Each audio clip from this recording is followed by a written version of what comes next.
Әнші Ерке Есмахан осыға дейін өнердегі әріптесі Райымбек Бақтыгереев пен мұсылманша некесін қидырған болатын. Өнер иесі желіде оқырман сауалына жауап беріп, неліктен әлі күнге дейін заңды неке қидырмағанын себебін айтты. Райыммен неге заңды некеңіз жоқ деп сұрады желі қолданушыларының бірі әншіден. Ал Ерке Есмахан заңды неке қидырмауымның себебі жұбайымның жұмыстарына байланысты екенін жеткізді. Жолдасым жасатамыз деп жүр, концерттен қолы енді босады.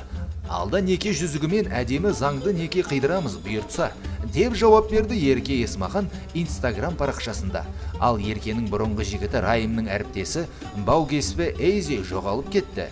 Депрессияда жүрген болар. 91-да жап-жақсы жүреді, бірақ әңгіме ол жайлы емес. Естеріңізге сала кетейік, осыға дейін Ерке Есмахан күйеуі екеуінің қарым-қатынасына байланысты желіде тараған қауесетке нүкте қойған болатын. Заңды неке ол отбасын құрудың негізі болып табылады. Ерлі-зайыптылар арасындағы мүліктік және мүліктік емес жеке қолданыс қатынастарды туғызатын отбасын құру мақсатымен заңды белгіленген тәртіппен тараптардың ерікті және толық келісімі жағдайында жасалған еркек пен әйелдің арасындағы тең құқықтық одақты неке деп түсінуіміз қажет.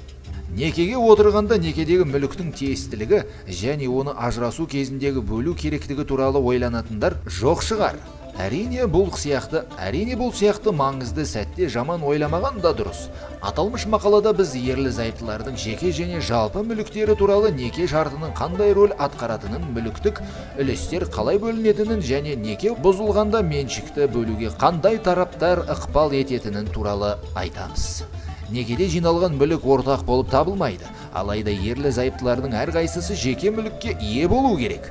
Мүмкін Райым Еркемен отбасы болып кетуіне, болашағына сескенетін шығар. Әрине екеуінен тек бақыт тілеп, жұптары жазылмасын бір жаста қартайыңдар.